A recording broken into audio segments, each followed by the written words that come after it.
evening, I'm John Davidson with an incredible hour ahead. Tonight, you'll meet a woman of uncommon courage. Heather Clark was born without arms and legs. She didn't let her disability stop her from taking a parachute jump. I'm Christina Ferrari. We're also going to the races to see an incredible new invention. These horses are not being ridden by human beings. The jockeys are radio-controlled robots. When they're not on active duty with the United States Navy, Drew Brown and Montel Williams are attacking the problems of drugs and dropouts with their extraordinary powers of persuasion.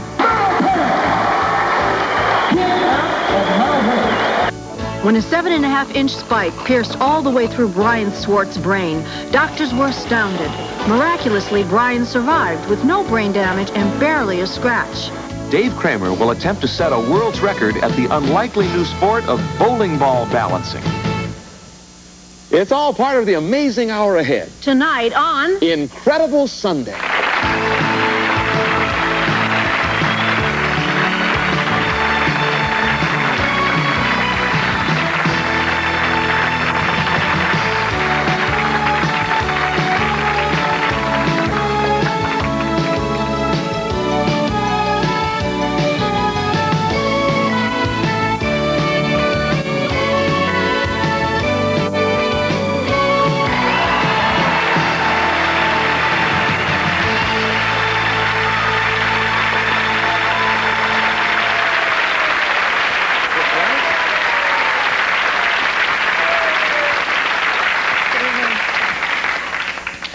Hi, it's time for another edition of Incredible Sunday. John, I've noticed you have a real knack for saying the right thing at the right time. Thank you, Christina. There, you see? Didn't I tell you? That was nice. What else would you say? Okay, John, so what would you say when a dog catches a ball or a stick? I'd say, good dog. Okay, and what would you say if a dog catches a wave? You know, like a wave. Catches a wave? Yeah. I'd say, incredible dog. Looks like some good waves, Rocco. Meet Rocky, the wave-riding dog who's gained quite a following in La Jolla, California. Hello, girls.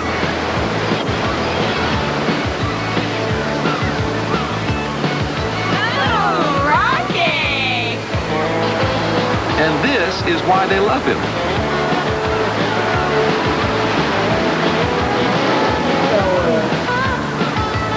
Amazingly, Rocky has never had a surfing lesson. His owner, Robin Marion, believes Rocky was simply born to ride. My friends and I used to always go to the beach, and one day I was dragging my boogie board out, and all of a sudden I looked back and he had jumped on it. And so I towed him out there and let him go in the first wave, and he rode it all the way to shore. He's a water dog. Whatever he's got down there, he hangs it. Oh, Rocky! Just like all the other guys out there, balance and skill, I guess. I don't know, maybe he's just a reincarnated surfer, who knows. He's the one that puts all the boys to shame out there. He gets more hoots and hollers at surfing meets than some of the top world pros do. And you can easily see why. Just look at Rocky's championship form.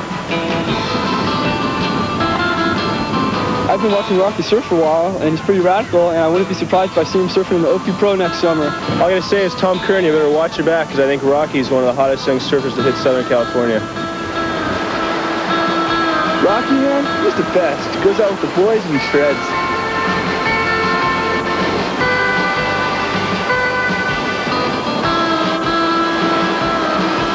After a hard morning in the waves, Rocky rarely has time to be alone.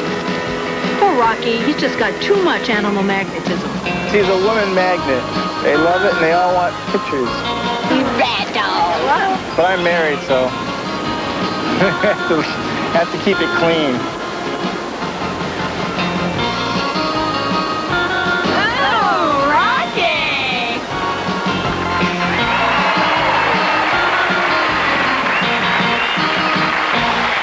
Our next story concerns Heather Clark, a courageous young woman who would not let her disability prevent her from doing what she wanted to do. Here to help Heather Clark tell her incredible story is a man who's triumphed over his own disability, blindness. I think you know who he is. His name is Tom Sullivan. Tom Sullivan is a Renaissance man. He's a singer, marathon runner, 20 handicap golfer, composer, musician, and author. He wrote If You Could See What I Hear, which was developed into the highly successful film with that title. Ladies and gentlemen, Tom Sullivan.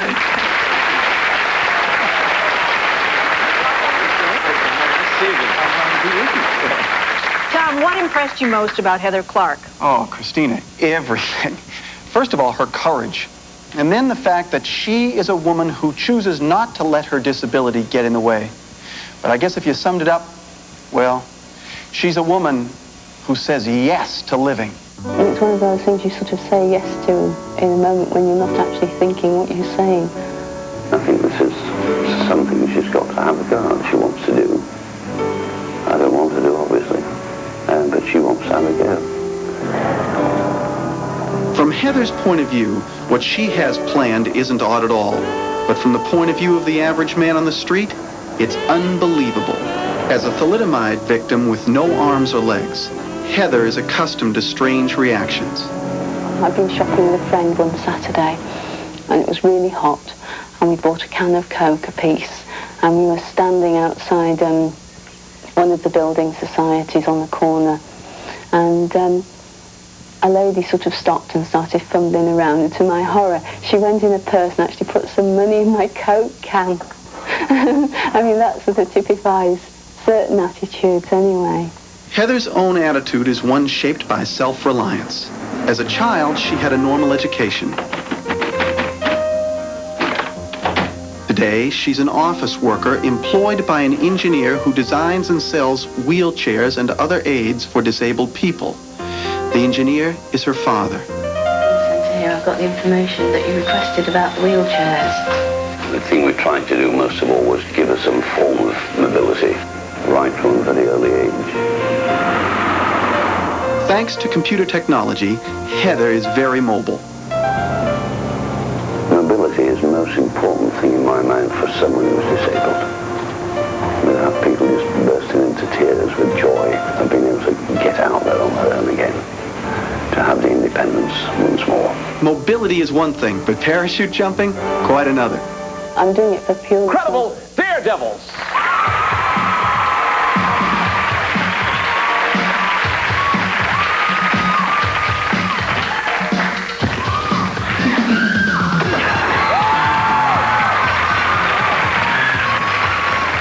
Let's see that again.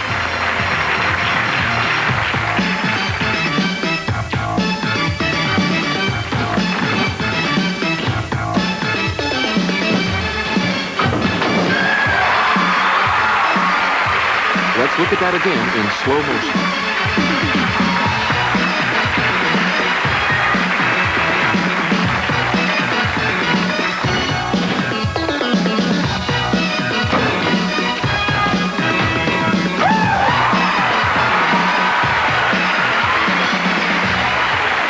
Let's watch that one more time.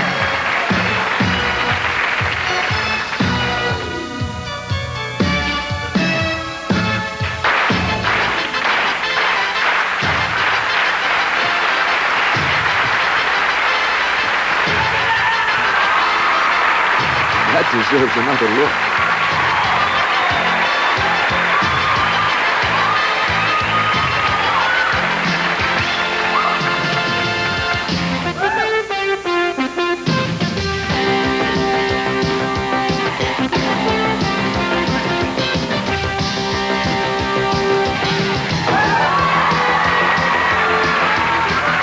Now let's watch that again from a different angle.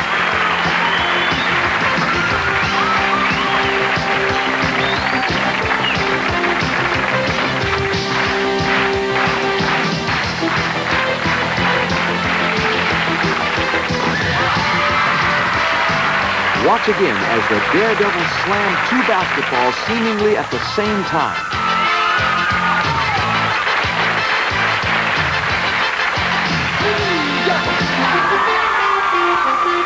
Now an instant replay of that incredible slam dunk.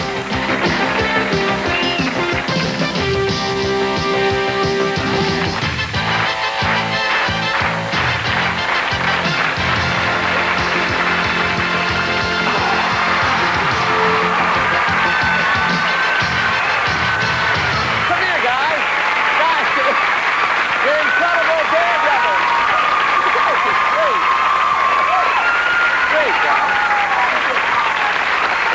was incredible.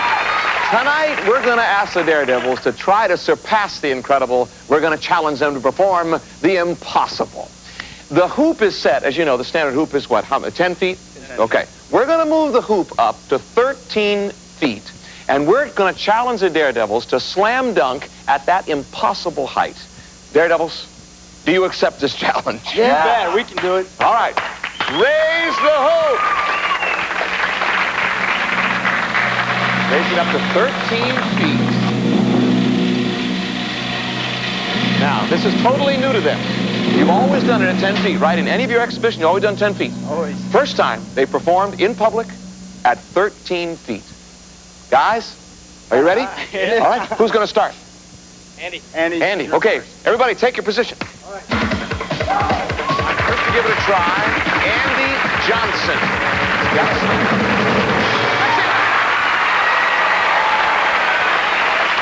Next up is Ty Cobb. You challenge them to do 3 out of 4.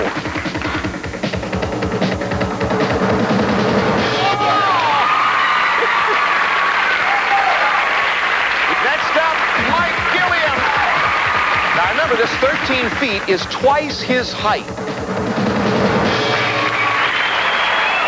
right, let's see if they can go 4 for 4.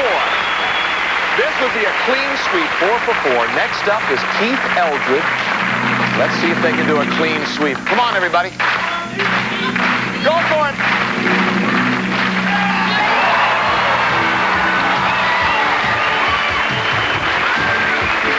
Daredevil, you're incredible. Thanks, Todd. Thanks, guys.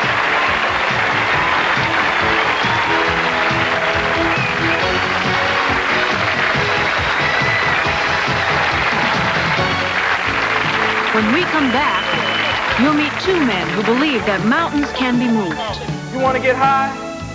You go to med school after college. You learn how to be a doctor. You save somebody's life. Their amazing powers of persuasion are keeping kids off Great mountain. You are about to meet 2 men who are trying something even more difficult. They are trying to move mountains, and they seem to be succeeding. Los Angeles is the gang capital of the country. During the first 8 months of 1988, the statistics of its street wars were 143 homicides, 65 rapes, 15 kidnappings, 950 robberies, and 1,905 felony assaults. Lieutenant Commanders Drew Brown and Montel Williams believe they can do something about it. Lieutenant Brown flies the all-weather attack bomber A-6E Intruder for the U.S. Navy. He's the only black attack pilot out of 14,000. Lieutenant Williams, an Annapolis graduate, is a naval cryptologist, a breaker of enemy codes. Kids want to be part of something, so they don't think they can be part of IBM, so they become part of the Bloods or the Crips. Some of these guys just need to understand that if they took the talent that they have as leaders, because some of these gang leaders are true leaders. I mean, if you can get 20, 30, 40, 50 people to follow your every beck and call, that's a unique talent. Now, all that person has to be taught is how to use that talent in a positive way rather than in a destructive way. Brown and Williams are headed into a fierce inner-city battle zone where they're going to confront the Crips, one of the 2 most powerful street gangs in all of Los Angeles. What I'm doing is I'm coming back, because there is a better way out there. I'm in a gang. Like y'all in a gang? Y'all down? I'm in a gang too, but it's called the United States Navy, and they paid me almost $50,000 a year to fly a $38 million jet. You know how you say you bad? Well, you know how you really get bad? You really get bad by going to school in the neighborhood that you love on 16th Street. Yeah. You go to school and you learn about finances and you buy the neighborhood. Yeah, we know it's a better way. There's a beautiful world out there. Yeah, so we would like to see it. What agenda we going to discuss? We going to discuss gang banging? Well, let's talk about better life. Why don't we talk about a better life when we talk about gang banging and how that relates? You know how you get some recognition? It ain't that bitty body. No, how you get recognition? It ain't. No, homeboy right here. Homeboy right here goes out and gets himself an education. And then he comes back with this man right there who finishes up his high school degree. Both of them have a decent job, and you get other younger Crips to go out and get a job and come back here. And all of a sudden, the Bloods out here still banging each other. Y'all got jobs. You got stores.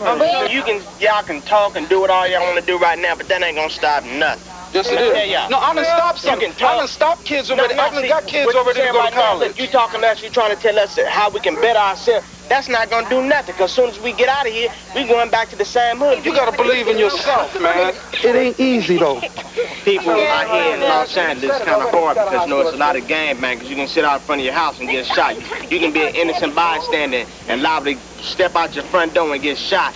And another thing, you going to school and it's kind of hard because there's drugs going along, you know, everybody peer pressure, everybody telling you do this and do that, and it's hard because you ain't even you going to school, but then, you know, if you got too many abstractions, too many obstacles to get over, and then you come outside and, you know, you got big drugs jumping off everything, you can't get no money because you ain't got no education.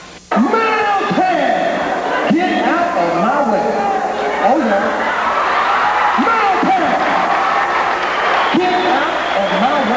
Once a kid joins a gang, it's usually too late to reach him, so the naval officers must connect with kids before they join gangs. To do just that, they've come here to Dominguez High School, which is located in gang-controlled territory. The temptations to join a gang here can be overwhelming. The situation is so desperate and dangerous that police must patrol the campus. The sunlight which comes into a classroom must do so between security bars. Montel and Drew have committed themselves to helping kids like these all over the country. My name is Lieutenant Montel Williams, and yeah, I'm in the Navy, and I'm not here to recruit any of you. I'm a cryptologic officer. Can anybody tell you what that is? Anybody know what that is? A naval cryptologic officer. Am I a Crip? No, I ain't a Crip, homeboy. I'm with a bigger gang.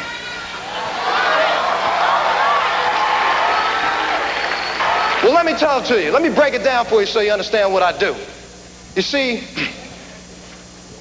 a naval cryptologist these days is kind of a special breed. And let me explain it to you. See, I'm the closest thing to James Bond on active duty today.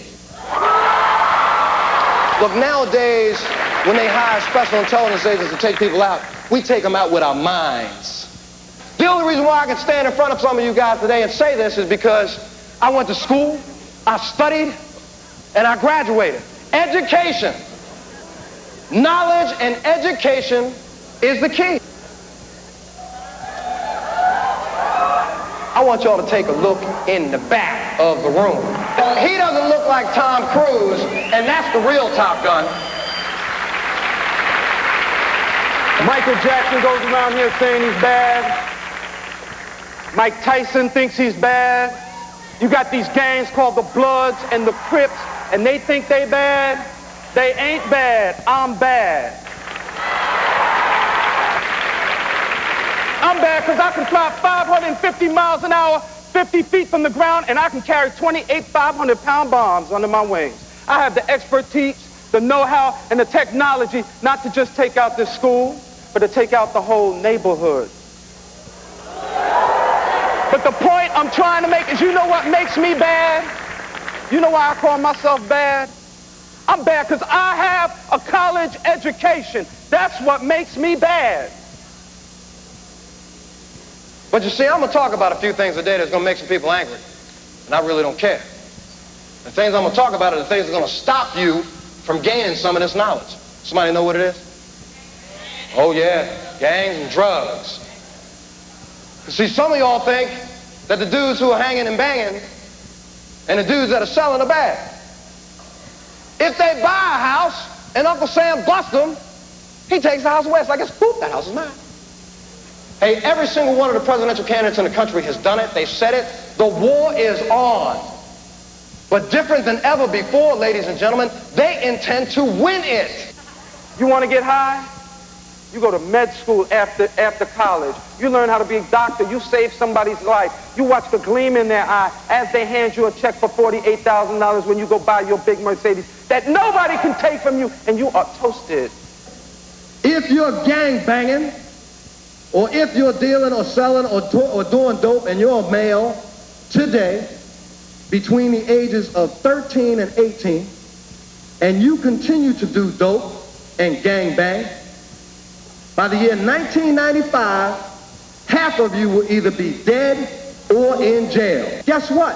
1995, all these ladies are going to have to look around for somebody to go out with, and they're going to come looking for me because I'm going to be here. I know why you gang members. Because all you want to do is belong to somebody. All you want is somebody to say, yeah, I like you. Everybody needs that. Well, you know, they got other gangs in this country. One is called IBM, except they pay you $130,000 a year. And you wear colors too. It's called pinstripe suits. You see, you have something special in here. I told you got common sense. You marry that with an education, and you will rule the world. Knowledge and education are the key to your success. It's the key to your tomorrow. So let me break it down to you. I can prove it. I'm going to tell you what. I got a question to ask. Someone name for me the last 6 presidents of the United States. Put a hand in. Who can bust it? Last 6 presidents of the United States. Somebody know it? My man up there know it? Somebody know it? Here's one. Could you come down here, please? Come in. I got somebody else. Anybody else know it? You know it, homeboy? Stand up then. I want to know the last 6 presidents of the United States. So I'll tell you what. You start with the most recent 3, and then you do the other 3, okay? So you give me the last 3 of them. Who are they? Reagan. Right? Carter. Carter. And Johnson. No, we're missing one. There's one in the middle. Go ahead, keep talking. Oh, Ford. Ford. Reagan, Carter, Ford. He got it right. Now you give me the other 3. Kennedy. Nixon. And he said one of them. Johnson. Johnson. There you go. Hey. That's what I'm talking about. Now check it out. I asked these guys a question. Don't go nowhere, man. Don't be embarrassed. Stay here for a second. I asked these guys a question. I asked a lot of people. She didn't want to get up and come down here. A couple people going, I know, I don't know. I think I know, I don't know. Going like that, right? Took these cats, what, 6, 7 seconds to get their hands in the air to answer this question. So I'll tell you what I got. For that 6 or 7 seconds worth of work, I got $10. Go ahead. But think about it for a second. Why did I do that? Because I'm trying to show you something. I'm trying to show you that knowledge is the key. Let me ask you this. How did they keep black people down 200 years ago? How did they keep us down 200 years ago? Was it with whips? Was it with chains? Was it with picking cotton? No. They wouldn't let us read. They kept the whole nation of people slaves because they wouldn't let us read. Yeah, there's a lot of problems. Maybe you think, yeah, well, I'm Hispanic. I can't make it. I'm black. I can't make it. I'm white. Nah, you can make it. You can make it if you try. It ain't easy. Don't worry about discrimination, because you can bust anybody who wants to discriminate against you. Let me tell you how. If they want you to know or read this book, read 5 books. If they want you to know this one answer, know 20 answers. If you always know more than they ask, with knowledge and education, you cannot be denied. You have something that many people don't have. You are actually free to drop out. You are actually free to be in gangs. You are actually free to go to jail. You are free to your destiny. I fought for this freedom. I put my life on the line so y'all could be those. I put my life on the line so y'all could also be the president. Martin Luther King died for this right here. Right here standing in front of you is the American dream. Miss Rosa Parks didn't get off of her bus for this. Right here is the American dream. John Kennedy got killed for this. I came from an area in Baltimore City that's just like Watts. I was written out of the future. I'm not supposed to be here. And the only thing that got me through is what I walked in here saying, and that is, Mountain! Get out of my way. There is no black and white. But the bottom line is, black and white is in your mind. So if you blame your color or somebody else's color or somebody else's origin on your success or your failures, you are a loser. I don't know what everybody else in here gonna do when they walk out of here, but I would just like to say that I know when I walk out of here, it's gonna be from now on, Mountain, get out of my way. You are Dominguez. Let's go. This is not just an assignment. This isn't a little task that we've taken on. This is a life's work that we've taken on, and we won't stop until we change more of these kids. This is not a show. This is real life. We didn't make it being basketball players. We didn't make it being entertainers. We are college-educated men. We are attainable goals. We are the American dream.